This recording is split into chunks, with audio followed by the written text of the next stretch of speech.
Hello, welcome back to the story channel, the story corner on my channel. Um, I hope everything's going good. Ow, ow. Caden wants to come say hi. He's grabbing my.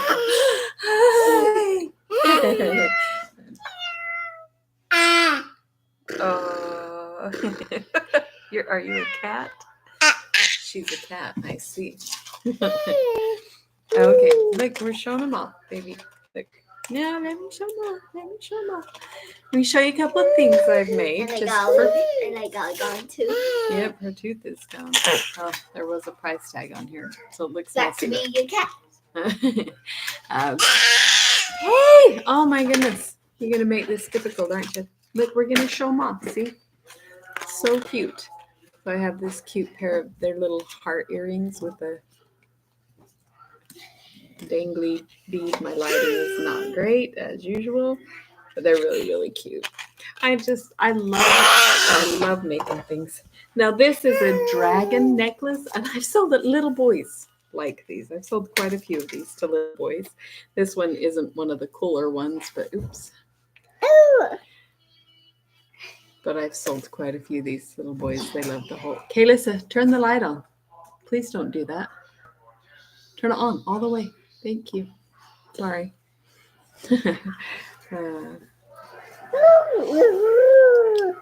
So I have these cool little dragon necklaces that I do. And then one thing I've done that's been really, really popular that people absolutely love are these adorable little gummy bear earrings that are like, they look just like gummy bears. They're so good. Oh, my camera's not great and my baby's very loud. So distracting, huh? Huh, baby, you're distracting. And then, I'm showing it off. Yeah, let me show it off. Here's another necklace.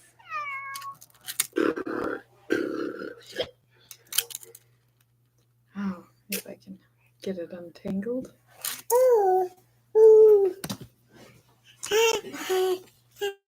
Really cute. So it has real dried flowers in it. Come on, get it straight there.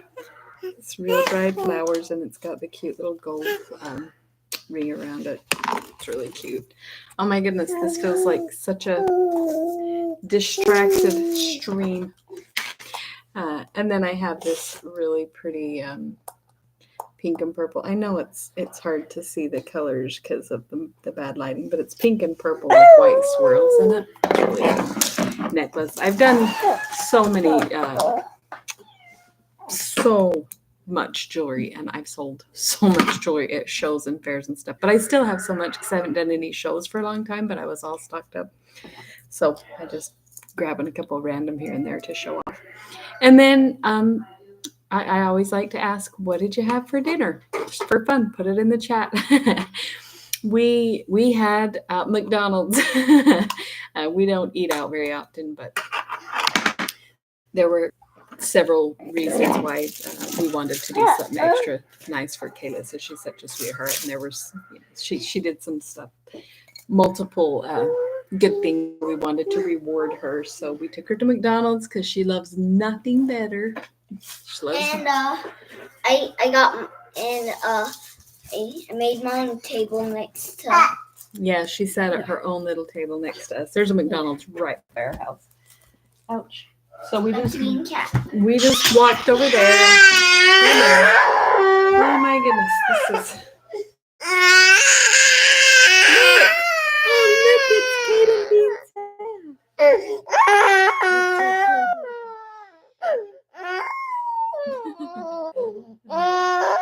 Okay, all right. Anyway, so we had McDonald's for dinner. We got a hamburger and a spicy chicken sandwich and shared a bean Charles. So I didn't make anything tonight. Anyway, this is Understood Betsy, Chapter 4. So we will get started. Kayla, so will you shut the door? It's kind of noisy out there. Kayla, so did you hear me? Will you shut the door? Chapter 4.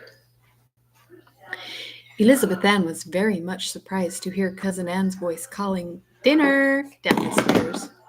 It did not seem possible that the whole morning had gone by. "Here," said Aunt Abigail, "just put that pat on a plate, will you, and take it upstairs as you go. I've got all I can do to haul my own 200 pounds up, without any half-pound of butter into the bargain." The little girl smiled at this, though she did not exactly know why, and skipped up the stairs proudly with her butter. Dinner was smoking on the table, which was set in the midst of the great pool of sunlight. A very large black and white dog with a great bushy tail was walking around and around the table, sniffing the air. He looked as big as a bear to Elizabeth Ann, and as he walked, his great red tongue hung out of his mouth and his white teeth gleamed horribly. Elizabeth Ann shrank back in terror, clutching her plate of butter to her breast with tense fingers. Cousin Ann said over her shoulder, "Oh my goodness, it is so loud out there. I hope you can hear." "Oh, okay." Cousin Ann said over her shoulder, "Oh, bother, there's old Shep got up to pester us, begging for scraps." "Shep, Calissa, will you go turn that down? It's way loud." Hey, don't pinch his fingers. Oh my goodness, we are so distracted today. Sorry, this is not going. Here, I'm going to go turn that down so that you can. Uh, Here.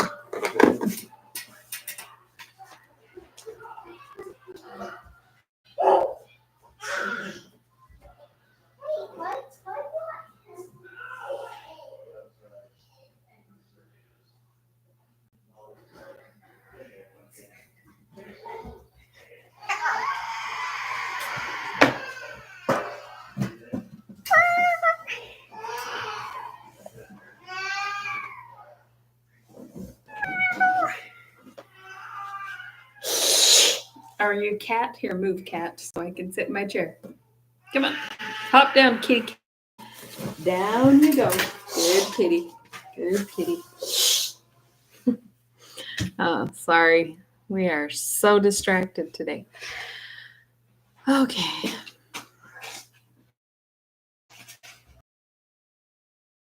"Oh, bother, there's old Shep got up to pester us, begging for scraps. Shep, you go and lie down this minute." To Elizabeth Ann's astonishment and immense relief, the great animal turned, drooping his head sadly, walked back across the floor, got upon the couch again, and laid his head down on one paw very forlornly, turning up the whites of his eyes meekly at Cousin Anne. Aunt Abigail, who had just pulled herself up the stairs panting, said between laughing and puffing, "I'm glad I'm not an animal on this farm. Anne does boss them around so." "Well, somebody has to," said Cousin Anne, advancing on the table with a platter. This proved to have chicken fricassee on it, and Elizabeth Ann's heart melted in her at the smell. She loved chicken gravy on hot biscuits beyond anything in the world.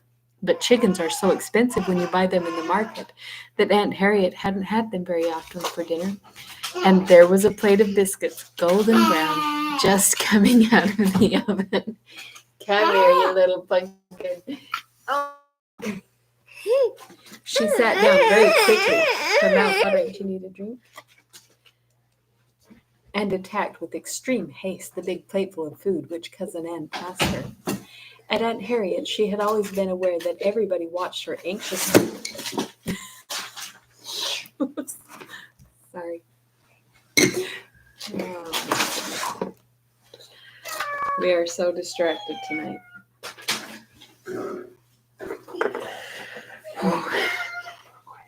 She sat down very quickly, her mouth watering, and attacked with extreme haste the big plateful of food which Cousin Anne passed her.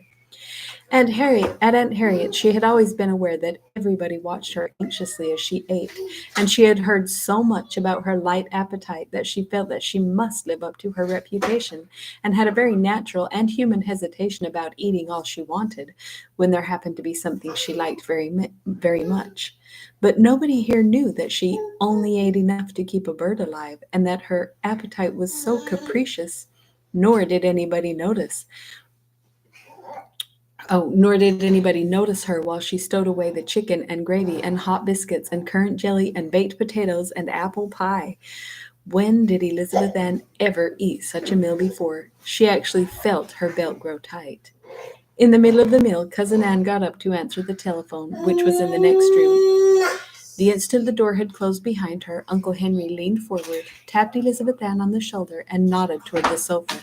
His eyes were twinkling, and as for Aunt Abigail, she began to laugh silently, shaking all over, her napkin at her mouth to stifle the sound.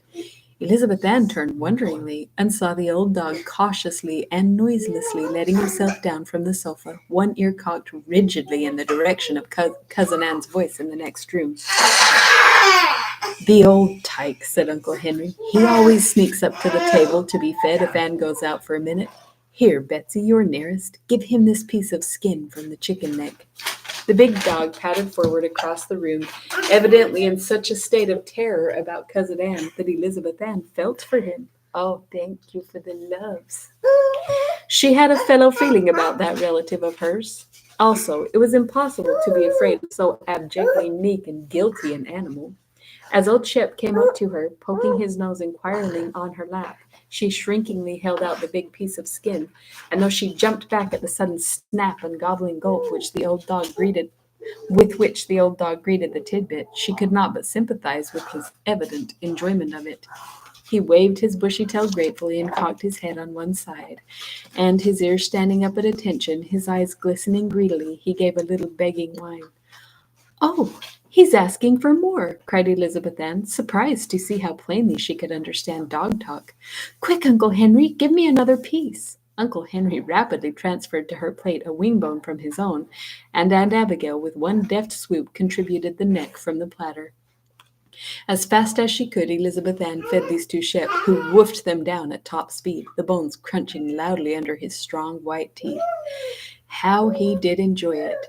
It did your heart good to see his gusto. There was a sound of the telephone receiver being hung up in the next room, and everybody acted at once. Aunt Abigail began drinking innocently out of her coffee cup, only her laughing eyes showing over the rim. Uncle Henry buttered a slice of bread with a grave face, as though he were in deep conjecture about who would be the next president. And as for old Shep, he made one plunge across the room, his toenails clicking rapidly on the bare floor, sprang up on the couch, and when Cousin Anne opened the door and came in, he was lying in exactly the position in which she had left him, his paws stretched out, his head laid on it, his brown eyes turned up meekly so that the whites showed. "I've told you what these three did, but I haven't told you yet what Elizabeth Ann did, and it is worth telling." As Cousin Anne stepped in, glancing suspiciously from her sober face and abstracted parents to the lamb-like innocence of old Shep, little Elizabeth Ann burst into a shout of laughter. It's worth telling about, because so far as I know, that was the first time she had ever laughed out heartily in all her life. For my part, I'm half surprised to know that she knew how. Of course, when she laughed, Aunt Abigail had to laugh too, setting down her coffee cup and showing all the funny wrinkles in her face screwed up hard with fun. And that made Uncle Henry laugh. And then Cousin Anne laughed and sat down. Katie, what do you need? You want to take all the pens and markers and let them out on the floor, don't you? Is that your thing? "You are bad children, the whole four of you." And old Shep, seeing the state of things, stopped pretending to be meek, jumped down and came lumbering over to the table, wagging his tail and laughing too. You know that good wide dog smile. He put his head on Elizabeth Ann's lap again, and she patted it and lifted up one of his big black ears. She had quite forgotten that she was terribly afraid of dogs. After dinner, Cousin Anne looked up at the clock and said, "My goodness, Betsy'll be late for school if she doesn't start right off," she explained to the child, aghast at this sudden thunderclap. "I let you sleep in this morning as long as you wanted to because you were so tired from your journey, but of course there's no reason for missing the afternoon session." As Elizabeth Ann continued sitting perfectly still, frozen with alarm, Cousin Anne jumped up briskly, got the little coat and cap, helped her up, and began inserting the child's arms into the sleeves. She pulled the cap well down over Elizabeth Ann's ears, felt in the pocket, and pulled out the mittens. "There," she said, holding them out. "You'd better put them on before you go out, for it's a real cold day." As she led the stupefied little girl along toward the door, Aunt Abigail came after them and put a big sugar cookie into the child's hand. Maybe you'll like to eat that for your recess time, she said. I always did when I went to school. Elizabeth Ann's hand closed automatically about the cookie, but she scarcely heard what she said. She felt herself to be in a bad dream. Aunt Frances had never, no, never let her go to school alone. And on the first day of the year, always took her to the new teacher and introduced her and told the teacher how sensitive she was and how hard to understand. And then she stayed there for an hour or two till Elizabeth Ann got used to things. She could not face a whole new school all alone. Oh, she couldn't. She wouldn't. She couldn't. Horrors. She was in the front hall. She was on the porch. Cousin Ann was saying, "Now run along, child, straight down the road till the first turn to the left, and there in the crossroads, there you are." And now the front door closed behind her. The path stretched before her to the road, and the road led down the hill the way Cousin Elizabeth Ann's feet began to move forward. "I can't. I won't. I can't." Are you wondering why Elizabeth Ann didn't turn right around, open the front door, walk in, and say, "I can't, I won't, I can't" to Cousin Ann? The answer to that question is that she didn't do it because Cousin Ann was Cousin Ann.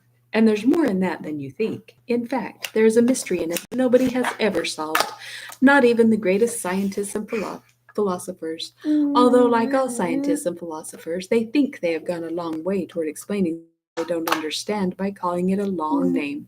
The long name is personality, and what it means nobody knows. But it is perhaps the very most important thing in the world for all that. Oh my goodness. And yet we know only one or two things about it. We know that anybody's personality is made up of the sum total of all the actions and thoughts and desires of his life.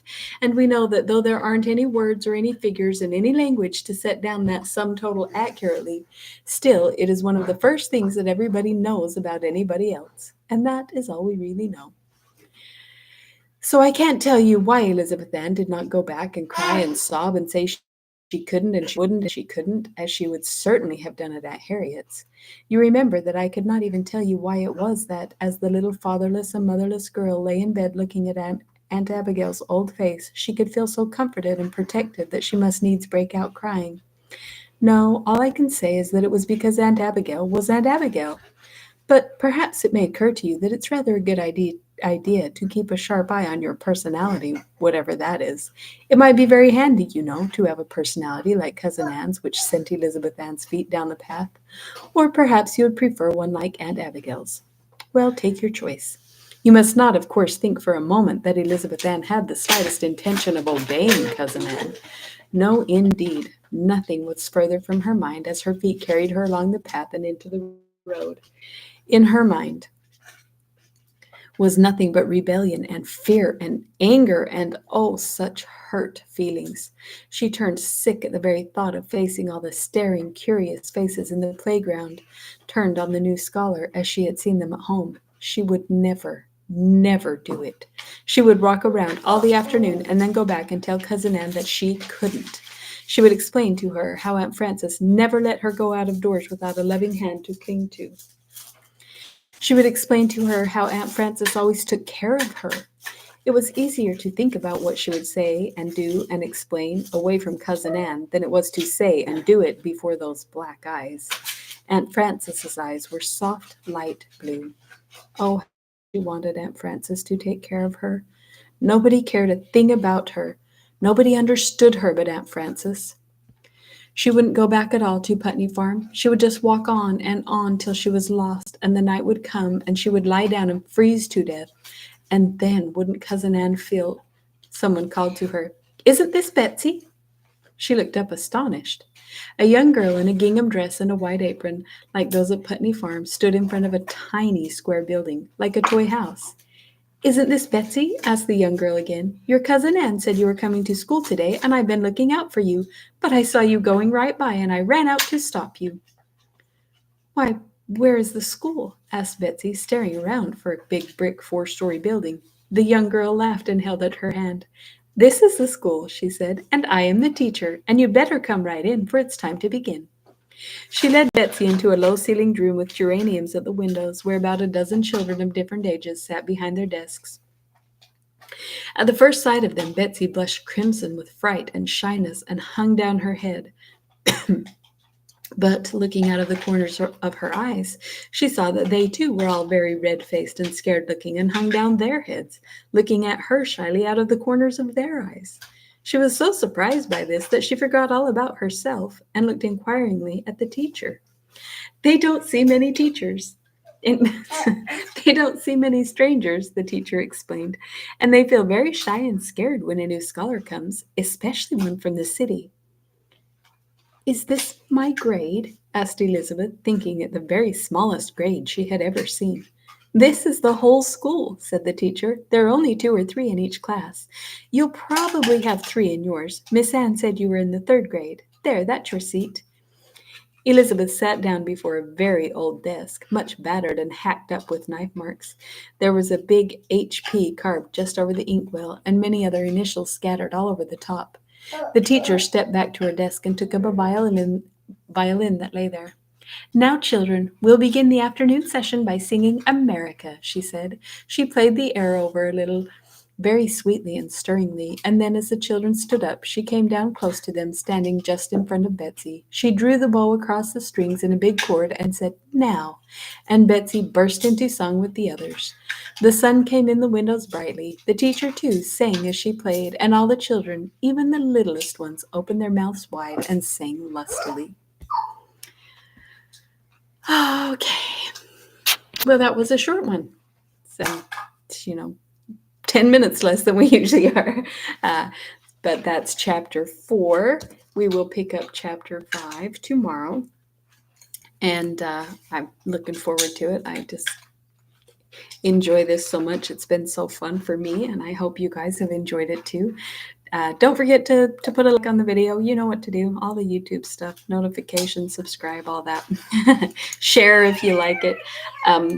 Also, I found out if you want to boost the algorithm, if you watch one video, the very best thing for the algorithm is to watch another one. So like if you go back and watch one after the other to do for a story, that actually boosts me in the YouTube algorithms, and then it actually might get me out to more people, and I might actually build a channel. So that would be awesome. Anyway, thanks for stopping by the Story Corner, and we'll see you tomorrow at story time with the Story Lady. Good night.